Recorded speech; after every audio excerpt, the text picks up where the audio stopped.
भारत में आज 26 नवंबर के दिन को संविधान दिवस के तौर पर मनाया जाता है। 26 नवंबर 1949 को भारत का संविधान अपनाया गया था, जिसे 26 जनवरी 1950 को लागू किया गया। हमारा संविधान कठोर और लचीला दोनों है। आधारभूत संरचना इसका मुख्य गुण है, जिसे बदला नहीं जा सकता। संविधान में हमारे मौलिक अधिकार और मौलिक दायित्व भी दिए गए हैं। हमें पूर्ण जिम्मेदारी, ईमानदारी और मेहनत से अपने दायित्वों का निर्वहन करना चाहिए। आखिर क्यों मनाया गया 26 नवंबर को संविधान दिवस? इससे पहले 26 नवंबर को इसे कानून दिवस के तौर पर मनाया जाता है और बाद में 2015 से इसे संविधान दिवस के तौर पर मनाया जाने लगा। डॉक्टर भीमराव अंबेडकर की 125वीं जयंती के अवसर पर 2015 में प्रधानमंत्री नरेंद्र मोदी ने संविधान दिवस मनाने की शुरुआत की थी। इस संविधान दिवस को मनाने का उद्देश्य नागरिकों में संवैधानिक मूल्यों के प्रति जागरूकता बढ़ाना है। संविधान को बनाने में डॉक्टर भीमराव अंबेडकर की अहम भूमिका थी, क्योंकि वे संविधान सभा की मसौदा समिति के अध्यक्ष थे। उन्होंने कहा था कि संविधान एक वकील का दस्तावेज नहीं है, ये जीवन का वाहन है और इसकी आत्मा सदैव युग की भावना है। क्यों खास है हमारा संविधान? डॉक्टर भीमराव अंबेडकर, जो संविधान सभा की मसौदा समिति के अध्यक्ष थे, डॉक्टर भीमराव अंबेडकर ने सबसे बड़ा संविधान बनाया, जिसमें 395 आर्टिकल, 22 भाग और 12 अनुसूचियां हैं। इसे बनाने में 2 वर्ष, 11 माह और 17 दिन लगे। आपको बता दें कि हमारा संविधान हाथों से लिखा हुआ है। इंग्लिश और हिंदी में प्रेम बिहारी नारायण रायजादा और आर्ट वर्क नंदलाल बोस और शांति निकेतन ने कलाकारों ने किया। अप्रैल 29, 1947 को संविधान सभा ने सरदार वल्लभ भाई पटेल द्वारा प्रस्तावित उस प्रस्ताव को पास किया, जिसमें ये ऐतिहासिक घोषणा हुई, किसी भी रूप में अस्पृश्यता समाप्त है और अस्पृश्यता के कारण किसी पर अयोग्यता थोपना दंडनीय अपराध होगा। ये डॉक्टर भीमराव अंबेडकर के लिए एक बड़ी जीत थी। उन्होंने अपना पूरा जीवन इसके लिए लगा दिया। अब्राहम लिंकन ने अमेरिका के उत्तरी और दक्षिणी भागों को एकता के सूत्र में बांधकर वहाँ के काले और गोरों के भेद को समाप्त किया और अमेरिका में पहली बार लोकतांत्रिक राज्य प्रणाली की नींव डाली। डॉक्टर भीमराव अंबेडकर ने लोकतंत्र और साम्यवाद में समन्वय स्थापित करने का स्वप्न साकार करने का प्रयास किया। उन्होंने हजारों वर्षों से हिंदू धर्म द्वारा मान्य अस्पृश्यता को कानून के बल पर समाप्त करवाया। जून 3, 1947 को लॉर्ड माउंटबेटन लंदन से वापस लौटे। उन्होंने महात्मा गांधी और जवाहरलाल नेहरू के सामने देश के विभाजन का प्रस्ताव रखा। दोनों ने उसे कांग्रेस कमेटी की अखिल भारतीय समिति से स्वीकृत करवा लिया।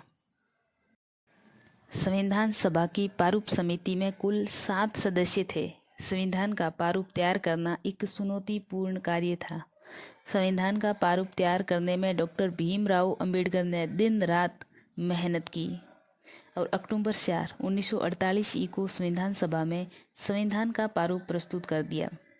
डॉक्टर भीमराव अंबेडकर ने 315 अनुच्छेदों और 8 परिशिष्टों के इस संविधान की विशेषताओं का अपने शैली प्रधान भाषण में विश्लेषण किया और उन्होंने अपने भाषण का समापन करते हुए कहा, ये संविधान प्रत्यक्ष व्यवहार में लाने योग्य है। ये लचीला है, साथ ही शांति के दिनों में हो या युद्ध के काल में देश को एकता के सूत्र में बांध सकने के लिए अत्यंत प्रभावशाली और सक्षम है। डॉक्टर भीमराव अंबेडकर ने आगे कहा, ये संविधान अच्छा हो या बुरा, उसकी अच्छाई या बुराई उसका व्यवहार करने वालों पर अवलंबित हो गई। यदि संविधान का सही प्रकार से अनुसरण नहीं हो पाया तो यही कहना होगा कि दोष संविधान का नहीं है, इंसान में बसे अवगुणों का है। डॉक्टर भीमराव अंबेडकर के इस भाषण पर सभासदों ने उनकी भूरी भूरी प्रशंसा की। संविधान सभा के अधिकतर सदस्यों ने उनकी विद्वता, परिश्रम और कर्तव्यनिष्ठा की प्रशंसा की। इसके बाद डॉक्टर भीमराव अंबेडकर ने प्रजातंत्र की रक्षा के लिए क्या करना आवश्यक है इसका विश्लेषण किया। उनकी राय थी, अब जनता को केवल संविधान के अनुसार ही अपने सामाजिक और आर्थिक सवालों को सुलझाना चाहिए। सत्याग्रह या असहयोग का रास्ता हमें अराजकता की ओर ले जाएगा। नायक पूजा का विरोध करते हुए डॉक्टर भीमराव अंबेडकर ने कहा, राजनीतिक क्षेत्र में नेताओं की भक्ति करने की प्रथा हो गई है। हो सकता है कि मोक्ष पाने के लिए भक्ति सहायक हो, लेकिन राजनीति में भक्ति से हमारा अधोपतन होगा। डॉक्टर भीमराव अंबेडकर ने कहा, तीसरी अहम बात है कि हमें केवल राजनीतिक प्रजातंत्र से ही संतोष नहीं कर लेना चाहिए। हमें ये कोशिश लगातार करनी चाहिए कि ये प्रजातंत्र हमारे सामाजिक और आर्थिक क्षेत्र में पूरी तरह समा जाए। अर्थात प्रजातंत्र केवल राजनीतिक ही नहीं, आर्थिक और सामाजिक भी होना चाहिए। प्रारूप के तीसरे वाचन के समय डॉक्टर भीमराव अंबेडकर ने सभा में कहा, संविधान सभा में मैं क्यों आया? केवल दलित वर्गों के हितों की रक्षा के लिए। इससे अधिक और मेरी कोई आकांक्षा नहीं थी। यहाँ आने पर मुझे इतनी बड़ी जिम्मेदारी सौंपी गई, इसकी मुझे कोई कल्पना तक नहीं थी। संविधान सभा ने जब मुझे प्रारूप समिति में नियुक्त किया तो मुझे आश्चर्य हुआ ही, परंतु जब प्रारूप समिति ने मुझे अध्यक्ष चुना तो मुझे आश्चर्य का धक्का सा लगा।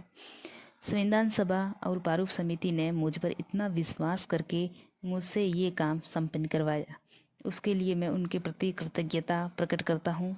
संविधान कितना ही कहने को तो संविधान सभा की प्रारूप समिति में 7 मनोनीत सदस्य थे, लेकिन उनमें से एक सदस्य ने इस्तीफा दे दिया था, दूसरे सदस्य की मृत्यु हो गई थी, तीसरा सदस्य अमेरिका में था, चौथा सदस्य राजकीय मामलों में व्यस्त था, 5वां और 6वां सदस्य स्वास्थ्य कारणों से दिल्ली से बाहर थे।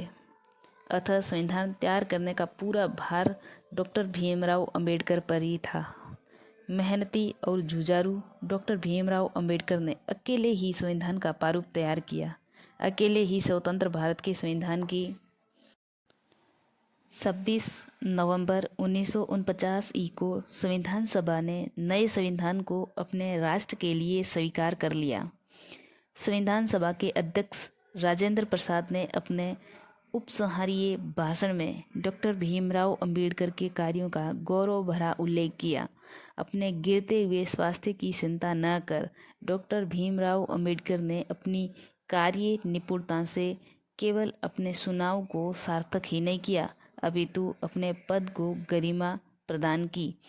जनवरी 26, 1985 को ये नया संविधान लागू हो गया। संसद में कानून मंत्री के रूप में डॉक्टर भीमराव अंबेडकर ने हिंदू कोड बिल पेश किया, जिसमें उत्तराधिकार, गुजारा भत्ता, विवाह, तलाक, गोद लेना एवं आवश्यकता पर प्रगतिशील की दृष्टि से विचार किया गया था। बिल पास होने से महिलाओं को स्वतंत्रता और समानता का अधिकार मिलता, लेकिन कुछ रूढ़िवादी लोगों ने बिल का प्रचंड विरोध किया। इससे डॉक्टर भीमराव अंबेडकर बहुत नाराज हुए और उन्होंने सितंबर 27, 1951 को कानून मंत्री के पद से इस्तीफा दे दिया।